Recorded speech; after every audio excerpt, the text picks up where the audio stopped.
जो मेरे पास आया मैंने उसको सहयोग किया, चाहे वो रेप करके आया हो, चाहे साहब वो मर्डर करके आया हो।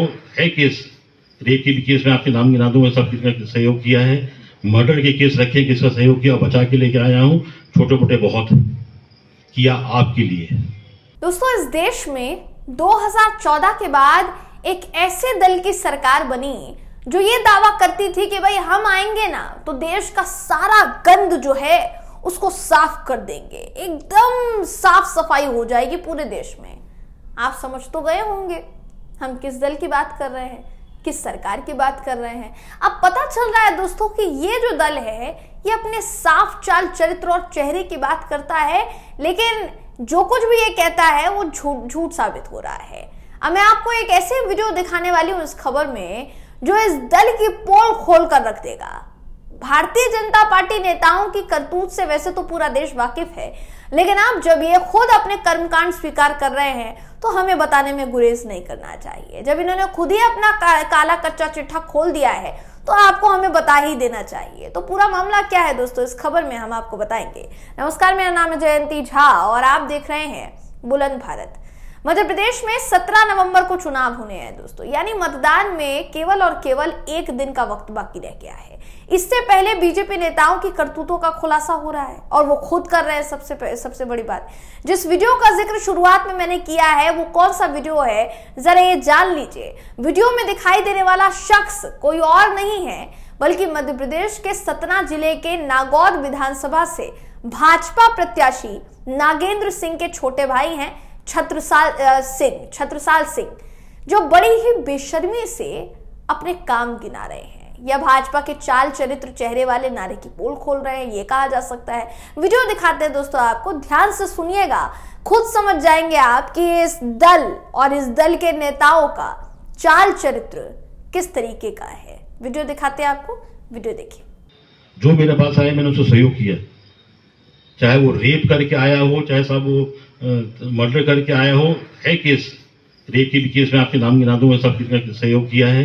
मर्डर के केस रखे, किसका सहयोग किया, बचा के लेके आया हूँ। छोटे मोटे बहुत किया आपके लिए।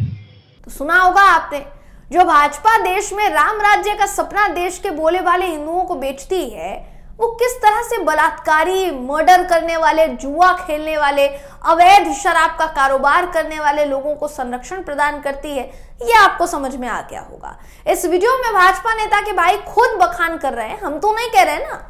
विपक्ष हमेशा से आरोप लगाता रहा है कि भाई भाजपा में एकमात्र भाजपा ऐसा राजनीतिक दल है जिसमें किसी भी तरह का अपराधी शामिल हो जाए तो वॉशिंग मशीन से धुलकर निकलता है, एकदम पाक साफ हो जाता है।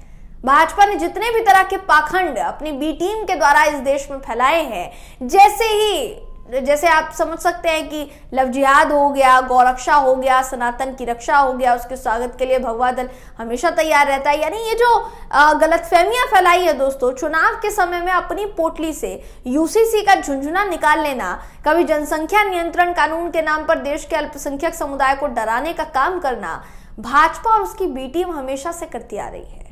अब बी टीम कौन है ये भी आप समझ ही गए होंगे। एक और वीडियो आपको दिखा देते हैं, स्क्रीन पर आपके दिखा रहे हैं। एक व्यक्ति का बड़ा ही भव्य स्वागत किया जा रहा है दोस्तों। ये जो व्यक्ति है जिसको आप देख रहे हैं, आपको खुश होने की जरूरत नहीं है क्योंकि एक ऐसा काम करके नहीं लौटा है जिससे नाम रोशन होगा।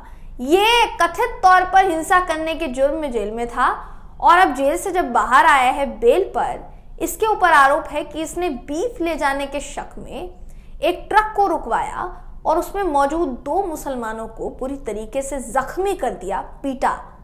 लेकिन सबके विकास और सबके विश्वास की बात करने वाले राजा जी, कौन राजा? प्रधानमंत्री मोदी जी, इनकी सरकार होते हुए भी मुसलमानों को बीफ के नाम पर प्रताड़ित करना बंद नहीं किया जाता, मारा जाता है, पीटा जाता है। इस स्वागत से आप चौंक क्यों रहे हैं? इसी देश में कुछ कैदी जेल से बाहर चुनाव से पहले आते हैं और चुनाव थे राजा के गृह राज्य गुजरात में, जहां एक महिला की इज्जत को तार तार करने वाले दोषियों का फूल मालाओं से स्वागत किया गया। इस ध्रुवीकरण की राजनीति के लिए फूल माला से स्वागत किया गया। सोचिए जरा बिल्किस बानो का क्या हाल हुआ होगा कि उसकी इज्जत धर्म की राजनीति के सामने कितनी छोटी साबित कर दी गई। अब बात करते हैं भाजपा और पीएम मोदी की जीरो टॉलरेंस नीति के बारे में। पीएम अक्सर कहते हैं दोस्तों, मोदी जी, कि किसी भी दोषी को ना बख्शा नहीं जाएगा। शायद पीएम अपनी इस बात के बाद शर्तें लागू करना भूल गए कि भाई ये नियम सिर्फ विपक्षी नेताओं पर लागू होगा, सत्ता पक्ष पर नहीं। उन पर तुरंत एफआईआर जो है दर्ज हो जाएगी, लेकिन भाजपा का नाम आते ही एक भी एफआईआर दर्ज नहीं होगी जब तक सुप्रीम कोर्ट या दूसरा कोई जो अदालत है वो तल्ख टिप्पणी ना करे। पहले बृजभूषण, अब भाजपा के गोड्डा से सांसद निशिकांत दुबे। एफआईआर जब इनके ऊपर हुई, जब देश की सर्वोच्च अदालत या आप कह सकते हैं कि एक निचली अदालत ने ऐसा करने के लिए आदेश दिया कि इनके ऊपर एफआईआर होनी चाहिए। दुबे पर आरोप था कि उन्होंने और उनकी पत्नी यानी कि सांसद निशिकांत दुबे और उनकी पत्नी अनामिका गौतम ने लोकसभा चुनाव प्रचार के लिए संदीप शर्मा नाम के एक शख्स से 2 करोड़ रुपए मांगे थे। मेट्रोपॉलिटन मजिस्ट्रेट धीरज मित्तल के निर्देश के बाद तुगलक रोड थाने में एफआईआर दर्ज की गई। निशिकांत दुबे वर्तमान में अगर बात की जाए दोस्तों, झारखंड के गोड्डा से सांसद हैं, संसदीय क्षेत्र से सांसद हैं। ये वही निशिकांत दुबे हैं जो संसद में खड़े होकर कांग्रेस की पूर्व अध्यक्ष सोनिया गांधी से लेकर टीएमसी सांसद महुआ मोइत्रा के खिलाफ अपना जहर जो है वो दोस्तों उगल चुके हैं। निशिकांत दुबे ने हाल ही में यह आरोप लगाया था कि टीएमसी सांसद भ्रष्टाचारी हैं, लेकिन अब कहीं ना कहीं जो आरोप है इन पर उल्टा नहीं पड़ गया है, क्योंकि निशिकांत दुबे अपने इतिहास के कच्चे चिट्ठे पर क्या बोलेंगे, उस पर क्यों चुप्पी साध लेते हैं। निशिकांत दुबे को देखकर देखिए एक कहावत याद आती है कि चलनी कहे सूप से तुझमें कितने छेद हैं। इन तमाम खबरों को सुनने के बाद दोस्तों भारतीय जनता पार्टी का चाल चरित्र क्या है वो तो आप समझ ही गए होंगे, उम्मीद करती हूँ। महिला सम्मान से लेकर महंगाई तक के मोर्चे पर फेल हो चुकी मोदी सरकार सिर्फ राजनीति करना और लोगों के मन में एक खास समुदाय के खिलाफ जहर फैलाकर वोट लेकर सत्ता में राज करना जानती है, ऐसा लग रहा है। और शायद हो सकता है आपको भी लगे या दूसरे लोगों को भी लगे, लेकिन कहते हैं ना कि झूठ के पैर नहीं होते हैं, उसे कितना ही छुपाया जाता रहे उसको एक ना एक दिन बाहर आना ही है, और वही अब होता हुआ दिखाई दे रहा है। भारतीय जनता पार्टी भ्रष्टाचार की बात करती है। भारतीय जनता पार्टी कहती है कि भाई हम महिलाओं का अपमान करने वालों के खिलाफ है। आपको याद होगा थोड़े समय पहले नीतीश कुमार ने जब बयान दिया था, खड़े होकर विधानसभा में, बिहार विधानसभा में बयान दिया था, तो उनका जो लहजा था उसको लेकर भारतीय जनता पार्टी उनके ऊपर आक्रामक हो गई थी। सेक्स एजुकेशन को लेकर उन्होंने बयान दिया था और भारतीय जनता पार्टी जो है उनके ऊपर आक्रामक हो गई कि भाई ऐसे कैसे बात कर सकते हैं। सबको छोड़िए, प्रधानमंत्री नरेंद्र मोदी जी रैली में खड़े होकर कह रहे थे कि नीतीश कुमार को शर्म नहीं आती है, वहां पर मेरी माताएं बहनें होंगी, उनको कितना असहज कर दिया।